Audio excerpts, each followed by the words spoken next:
All right, welcome back to Tahoe. Tonight we are lucky enough to have Elizabeth McNamara from Barton Health. Tell me what your title is, Elizabeth. I'm an emergency physician, and I also do addiction medicine work in the outpatient setting. Okay, so we're here to talk about a fairly serious subject tonight about, in this community we just had a very sad overdose situation go on. How long ago was that? About 4 months ago? Super Bowl Sunday. Yeah, that really impacted the studio. We had people here that were friends of those folks there, and so this is a serious situation going on, and it's relative too because we've got a day coming up here. So first of all, your role at Barton is what? What is it that you do? So I already told you I'm an emergency physician and I do addiction medicine, and I'm part of a team at Barton that works to provide services for patients with substance use disorders. So we do harm reduction, which is like Narcan distribution and education, and then we also work to get patients into treatment with as few barriers as possible. Yeah, I mean, when I was growing up, you never had to worry about that kind of thing. Maybe someone got drunk and you had to make sure they were okay, they got right home. This is a very different situation, different world now, and so fentanyl can go into just about anything. I mean, even into drugs that you're not, if it's not heroin or opioid based, it can it can be mistaken, or people can put it in there and you can be killed, even just touching it. So, first of all, you brought something with you, Narcan here. This is what you administer to someone who is overdosing, right? Yes. So in the hospital, we have this also in an intravenous form, but this is the intranasal Narcan that we give to people, and this is available in our emergency department and in our outpatient clinics, and anybody can come and get it, no questions asked. It's administered nasally? Is so that yes, it's a nasal spray. So each box has 2 doses in it, and each dose is a 4 milligram dose. So what and if the person is not conscious, you can still administer it?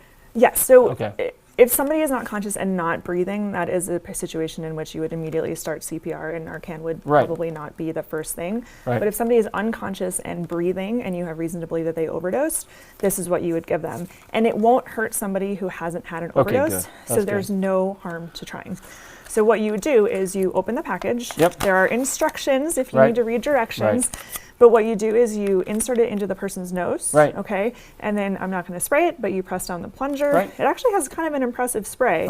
And this is absorbed through the nasal mucosa, and it helps to reverse an overdose.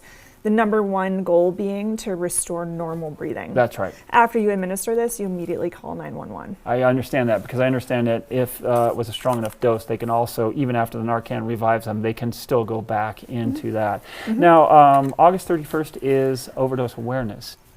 Now, tell us a little bit about that. It's is this a national day? This is an international day. So, the overdose crisis, you mentioned opioids, but the overdose crisis is an international phenomenon with multiple different drugs. So in the United States, we're set to be the 4th year in a row of over 100,000 overdose deaths. Terrible. About 80% or more, which are due to opioids.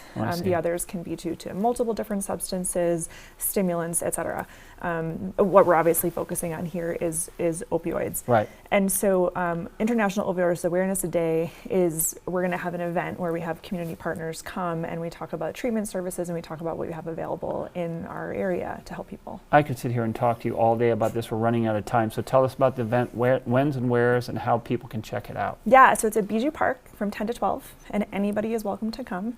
We're going to have a few different speakers. We're going to be hearing from people with lived experience with substance use disorders and with losing family members. And we'll have, like I said, multiple community partners, people who are involved in treatment and outreach and education and harm reduction. Well, that is perfect. I appreciate that. I wish we could talk about this. We'll have to have you back on and talk about it more. August 31st. What day is that? Saturday. So get over to Bijou Park. What's the time again? 10 to 12. 10 to 12. Get over there and check it out. Elizabeth McNamara over at Barton Health. I appreciate you coming in and talking to us today. Thank you. All right.